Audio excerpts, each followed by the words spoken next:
Well, welcome to the Christ-centered cosmic civilization as we continue to dive into the subject of atonement. And we're at this point where we are trying to grasp the different directions in which the cross may point. We're currently exploring Gustav Aulén's work about Christ as the divine warrior who goes out to defeat the cosmic tyrants and enemies. And we want to begin by looking at sin. Sin. So in seeing the cross as primarily about the divine warrior actively fighting for us, and this is in contrast to the idea of Christ as passively suffering punishment for us. But if one of the things he's doing, which he is clearly defeating enemies at the cross, but we need to understand how that is accomplished. These cosmic enemies of sin, death, and the devil, and possibly the law also in that Lutheran sense. So let's begin with the idea of sin. What is sin?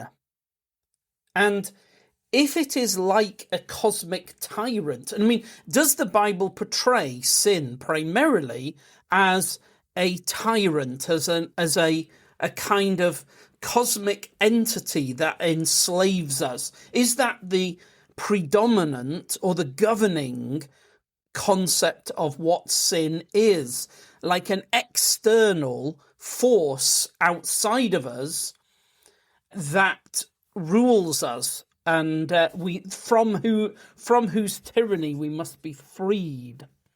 And then if that is how the Bible portrays sin, then how does the death of Jesus defeat this cosmic tyrant? So let's just listen, or try to summarize anyway, how Gustav Aulén sees this sin as a cosmic tyrant, because he says in the since Anselm and certainly since the Reformation, he argues that sin is seen as a legal debt that must be paid. And with the concept of punishment. But he argues that in contrast to that, what he calls the classic view, which he locates as the first 1,000 years of church history, and we're going to examine that claim in a later episode to see is that actually a legitimate claim, that there is that the Christians in the first 1,000 years of church history took this Christus Victor view. We will examine that. But for now, we'll say he argues that the classic view sees sin as a slave master, this tyrant. And because humans are under this dominion or tyranny of sin, therefore, they are also subject to death and the law. So there's the overall tyranny of sin, and then because of that overall tyranny of sin, we're also there are other tyrants underneath this mega tyrant, and death is one of those, and the law is perceived as one of those. And so sin cannot be defeated by simply forgiving it from a distance, because sin is dominion that needs to be broken. It's not merely a legal relationship that can be fixed in a abstract legal sense. That sin is like a power structure holding humanity, and it must be broken from the inside. There must be this bursting of the prison the prison cell of sin. And this is, of course, clearly an aspect of biblical teaching. And of course, there are lots of hymns in which that imagery comes out. The idea of our chains fell off, our heart was free, and all of that. But in Gustav Aulén, he has this Lutheran system of theology. The law, he says, is the sting of sin. And the idea there, he says, is that the law condemns the sinner. And as long as the law has the power to condemn, sin has the power to rule. So law is the power of sin. How is it that sin is able to exercise this tyranny of condemnation and control over us? And he argues that the law, God's law, gives it the power to do that, because the law condemns the sinner and therefore places the sinner under the power of sin. Now, just by way of a quick footnote to that, many of us who are not so obviously from the Lutheran tradition will be confused by this in a way, because the law for us will mean the law given through Moses at Mount Sinai, and it doesn't apply to humanity as a whole. It's a system of discipleship given to the church that lasted from the time of Moses until, let's say, the ascension of Jesus, or you might say the cross itself, until the cross or whatever. But that sort of time. So it's a temporary arrangement that pertained to the ancient church for that period of time, and it didn't describe the nature of church life before Moses or after the cross or ascension. And so law is kind of a very specific thing that's referring to the law of Moses to many of us. But within that Lutheran tradition, the concept of law is bigger than that. It's something that kind of means God's moral character in general, and that there is in general a kind of God's law imposed upon humanity in general. And in the Reformed tradition, there's a way of kind of extrapolating the concept of a kind of covenant of works in Eden, even though it's not explicitly mentioned that such a thing, covenant of works, in the Bible. The idea is that it's a legitimate extrapolation or speculation, or that kind of idea, that there's a kind of demand, a legal demand placed upon humanity. Like, if you fulfill these legal demands, you receive the payment of life, kind of thing. And then that becomes part of this bigger category of law. And as far as I think Gustav Aulén's operating with something like that, that there's a kind of there's like almost a universal concept of divine law that operates outside of the specific law of Moses. And, when the word law, the law, is used, though to many of us it kind of specifically means the law of Moses, there are those who would say, no, it's a wider category of a general moral law that is universal. Okay, so we'll just accept that framework for now, because then it's this idea then of a general divine legal requirement against humanity, and because of a failure to live up to that law, covenant of works, however it's described, therefore sin has this kind of legal or a structural authority and a power. And so Gustav Aulén argues that in his death, Christ, who is God in the flesh, submits to the law's condemnation, even though he is innocent. So the law's condemnation falls upon him. And in doing this, it's not that he is thereby satisfying something within God. This is dealing with the law. So here, the law is, though it has divine authority, it is separate from God. And what Christ is doing on the cross is dealing with the law as a cosmic force. And by accepting this condemnation from the law, he exhausts the law's power. It kind of, do you remember when we thought about death? He gives himself to death, but because he is the author of life and he is the immortal God, as death tries to swallow him, it chokes on him and has to spew him back up. Death cannot hold him because of who he is.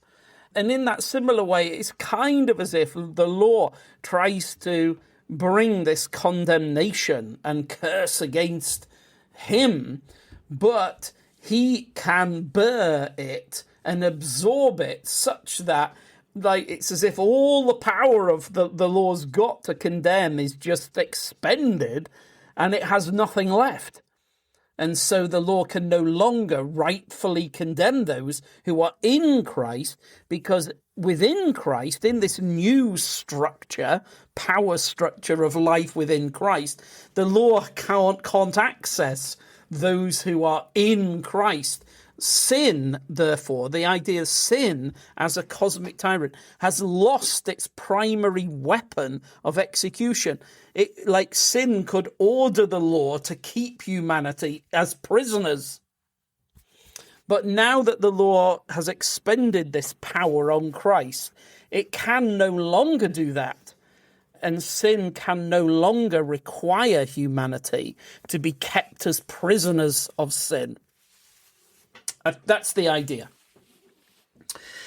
So Gustav Aulén describes the atonement then in this way, as Christ kind of invading the territory of sin. Again, this idea of the divine warrior who goes out to conquer. And he invades the territory of sin. And it's this dominion of sin that must be invaded and overcome and defeated. And so sin and death and the devil exert their maximum power against him at the cross. But because Christ is divine, has the infinite life of God, he is the author of life, he has immortality, and he is pure love, and he has this utter holiness and innocence about him.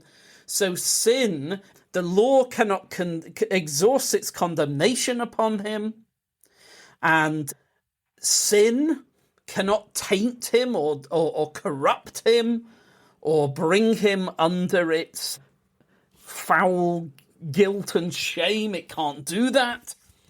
And death cannot keep hold of him. So sin, death, the devil.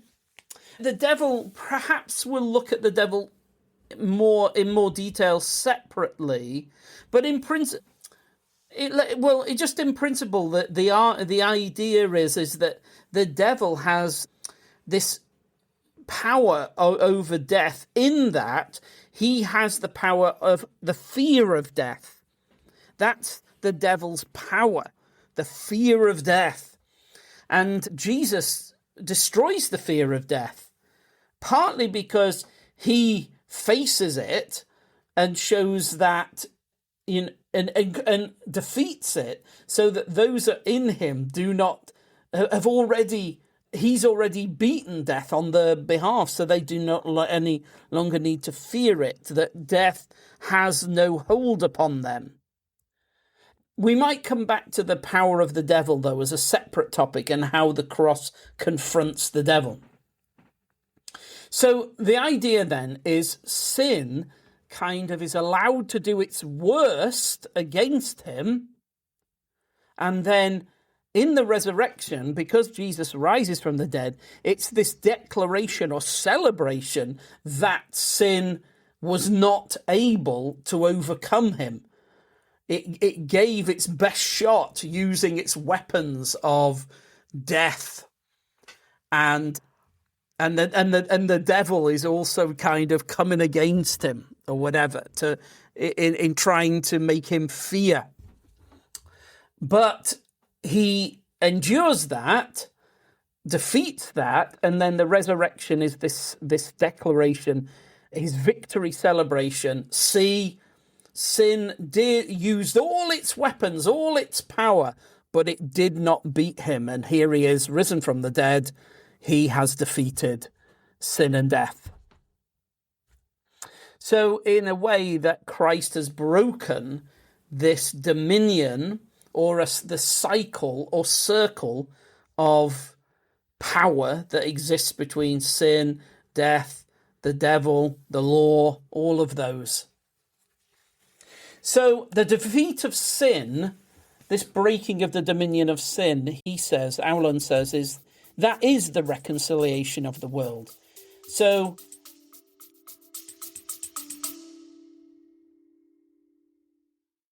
this podcast and all my work depends entirely on donations. It's only through your support that all this research and teaching can be free for so many. If you're in a position to help, please consider supporting the mission by giving to the Biblical Frameworks charity. Find out how at biblicalframeworks.com and look for the Give link. Thank you.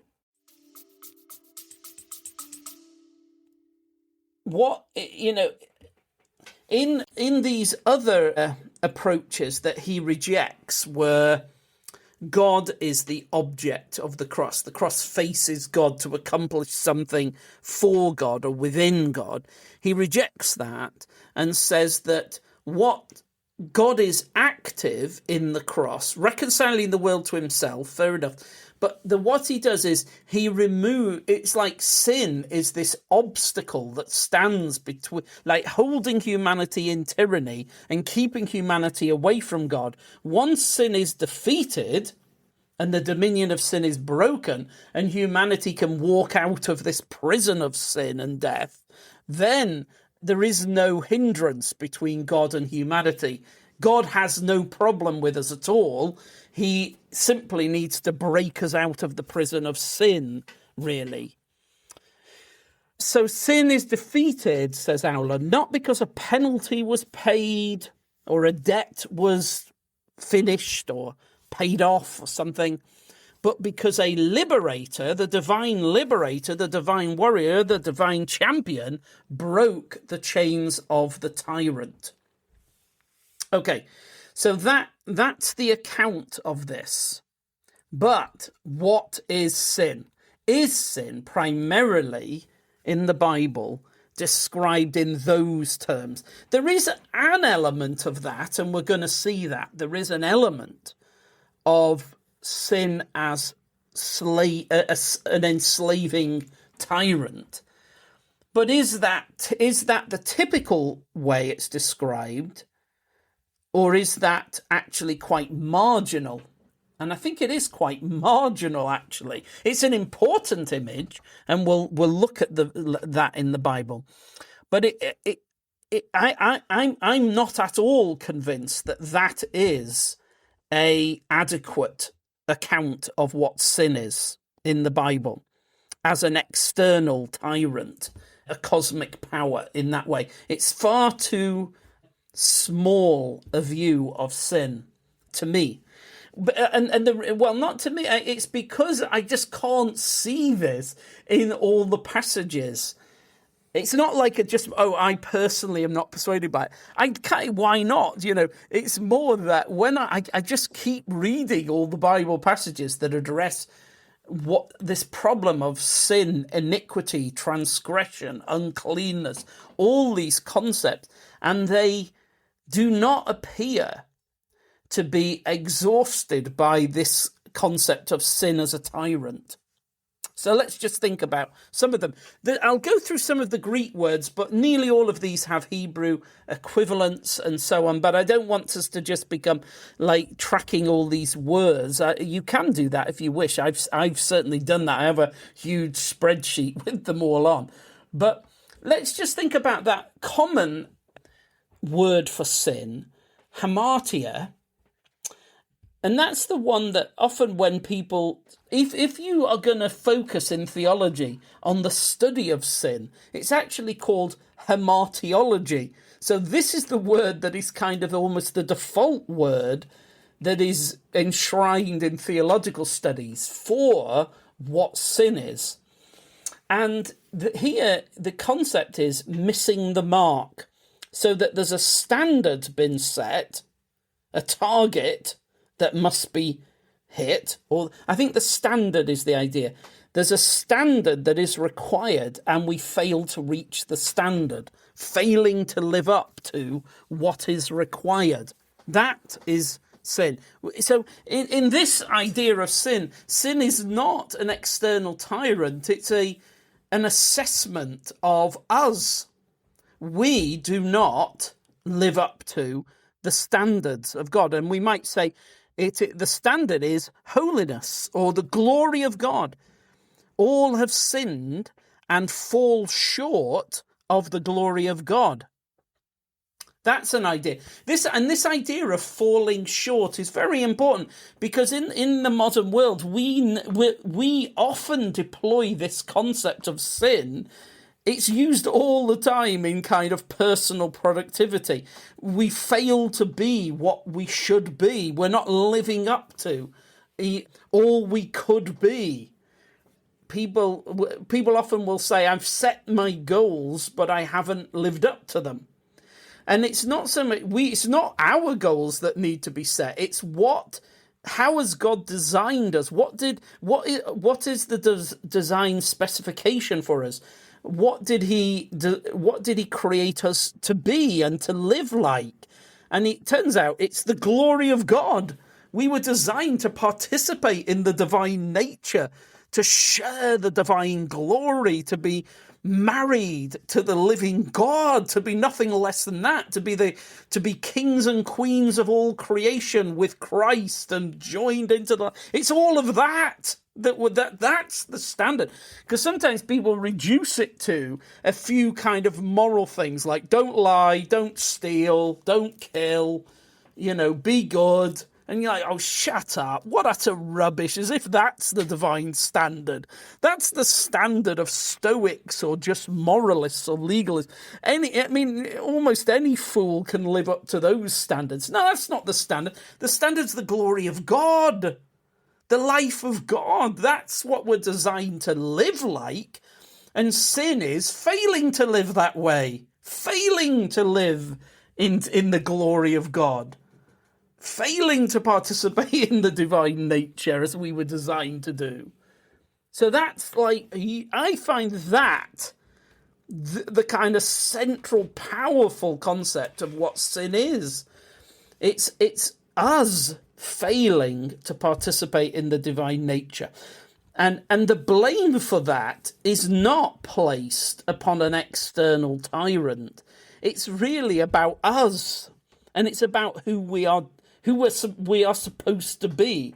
And sin is failing to be that. And do all that involves. There's other concepts. There's another one that's like to do with trespass or deviation. And again, that's this idea of drifting away from what we're supposed to do, deviating from our purpose. There's another concept that's kind of lawlessness, anomia, being without law, living as if there is no authority over us, as if we're kind of bandits or rebels, that we do what we want and we don't care how we're supposed to live. So if hamartia's failing to live up to the glory of God, anomia is almost saying there is nothing to live up to. There is nothing. Life is utterly meaningless. thing. There is no logos in creation. It's all meaningless, and I decide. I'll do whatever I want to do, as if there is no standard at all to live up to. Then there's this other concept that's the idea, I suppose we might say, impiety, although that's a kind of old word, and we might say it's kind of a lack of reverence or respect for God, godlessness.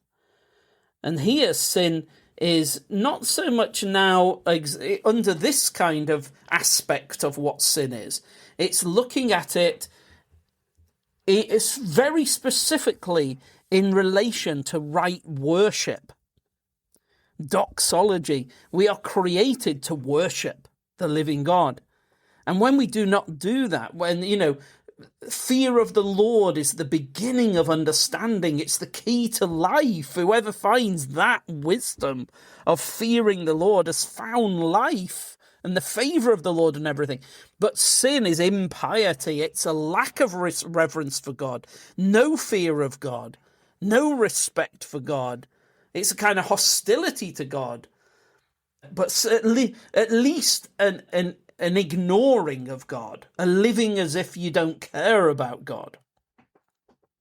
There's another concept of sin where it's very specifically breaking the law. Breaking the law. So the idea is God has issued commands to us. We break them. We do what he has told us not to do. So Adam and Eve is a very clear example of God said, don't eat from that tree. Do not take to yourself the knowledge of good and evil. And then they broke that command.